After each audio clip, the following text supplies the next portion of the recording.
Japan. Today we know this country as one of the biggest cultural meccas of Asia.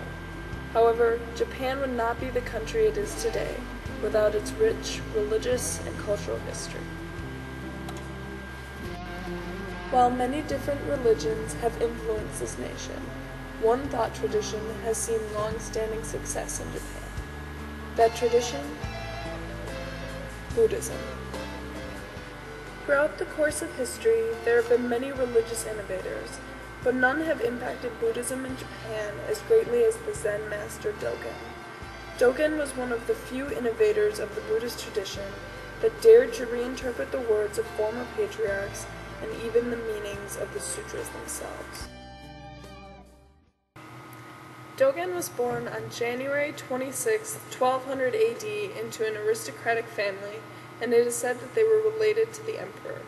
Dogen's father was named Kuga Michichika, who held the title Lord Keeper of the Privy Seal, and his mother is said to be the daughter of a certain region. Unfortunately for young Dogen, tragedy struck very early in life, first with the death of his father when he was only 3 years old, and then at the age of 8 when his mother also passed away. Some researchers and students of Buddhism speculate that experiencing loss when he was so young may have impacted his sensitivity to the briefness of human existence, an essential understanding in Buddhist philosophy. In order to understand Dogen's religious journey and its resulting importance, it is also necessary to analyze the historical events and culture of Japan in the 13th century AD. Buddhism is thought to have been introduced in Japan as early as 522 AD, when it was transmitted from Korea and China. While the religion was present in Japan, it did not hit the height of its strength until Prince Regent Shotoku named Buddhism as the official religion, thus integrating it with the social and political state of Japan. This combining of religion and government was cemented by many events. Shotoku's writing the first Japanese constitution in 604 AD, the new city of Nara proclaimed the capital of Japan in 710 AD, and finally the dedication of Todaiji Temple in Nara in 752 AD. Along with the rest of the nation, the three major religions of Japan, Shinto, Buddhism, and Confucianism, all started to slowly merge together during the Nara period. Practitioners of the Shinto religion began to realize that the governmental force their religion used to hold in Japan was being pushed out by Buddhism. Unhappy with this predicament, Shinto started to align itself with Buddhism as a way to become more central to the government. They tried to make connections between the two religions and created symbolism in Shinto gods to Buddhism.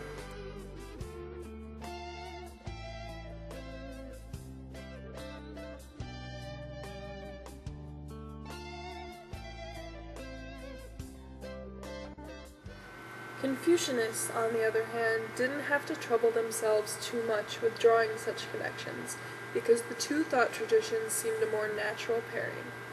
Yuho Yukoi discusses this merge in his book Zen Master Dogen.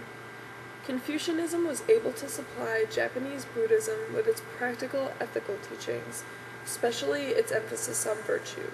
Furthermore, the Hindu-influenced Buddhist exercise of religious veneration of the dead was easily combined with the practice of ancestor worship and filial piety as taught by Confucianism.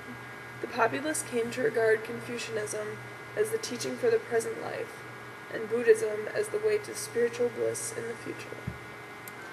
In the wake of this massive Buddhist cultural movement in Japan, a young Dogen was maturing in his own belief systems.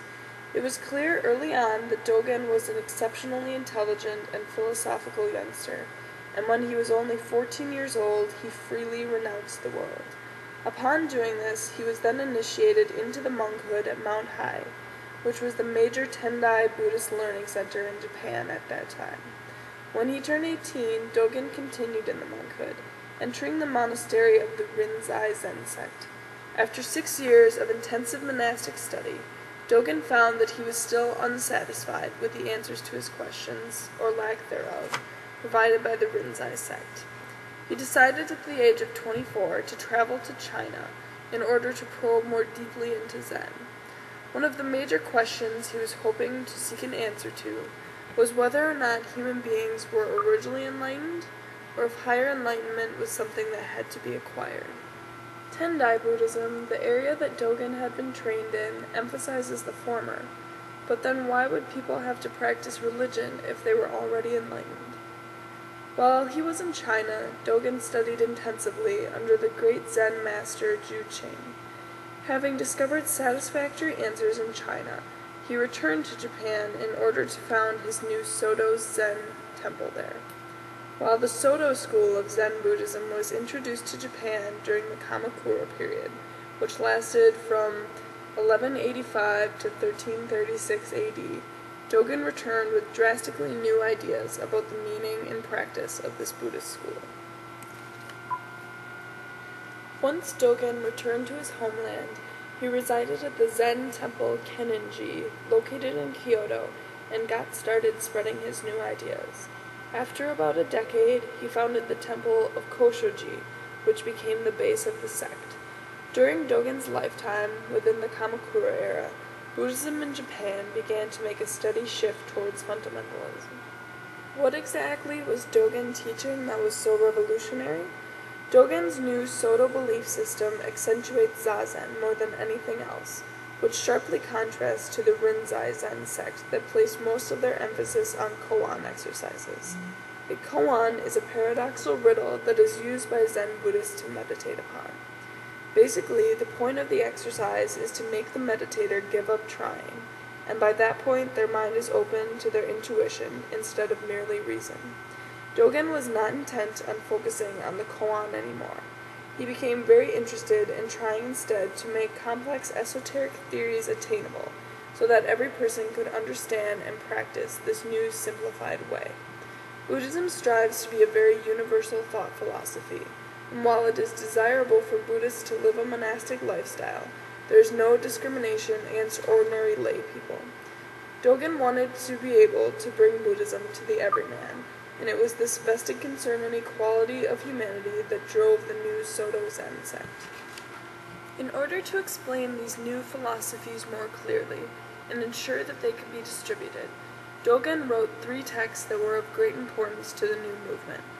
First, there was the Fukan Zazengi, or General Promotion of the Ways of Zazen, a book that was 1 volume in length, which he completed upon his return to Japan. This text served primarily as a manifesto that declared the establishment of the Soto sect. Second came the Shobo Genzo, or the treasury which contains the true and essential teachings of Buddhism, or sometimes translated as I, Storehouse of the True Law. To break the title down even further, one could think about it as true law, or the middle path principle, combined with I, Storehouse, or quality of mind capable of realizing that principle, specifically Buddha nature. The Shobo Genzo went much more deeply into the new Soto theory, as evidenced by some of Dogen's statements. When death suddenly comes, neither the king nor his ministers, relatives, servants, wife or children, or rare jewels can save us. We are obliged to enter the realm of the dead alone, accompanied by our good and bad karma. How desperately we cling to our body at death's door. It is apparent from this reading that Dogen felt very strongly about the issue of equality, so much so that it is found as a frequent topic of discussion within his texts. Finally, the last important book by Dogen, the Bendo Wa, An Introduction to the Way of Zazen, was written. Again, this book was yet another tool for explaining the teachings, and provided the information on how to best use Zazen as a means of enlightenment. Zazen, being touted as the most important exercise leading to nirvana, was a very important teaching within the Soto sect. While Zazen is a physical state, the term denotes not only physical action, but mental activity as well. To perform Zazen, one must be in a quiet place, sitting cross-legged, taking care to keep their spinal columns straight. Focus on breathing rhythmically, usually having the palm of one hand overlapping the other, and their eyes are kept open. Many people play into the major misconception of meditation that it can only be performed eyes closed, which is not true. This Zazen position is intended to produce a pure, liberated spirit. If the student wants to keep having within himself the true nature of Buddha, the practice of Zazen must be continued without interruption. Zazen is an integral part of the idea of Shusho Ito. The practice itself is enlightenment. This statement implies that practice is not always necessarily the means to an end, but that the practice in and of itself is obtaining the practitioner a more aware, enlightened state of being.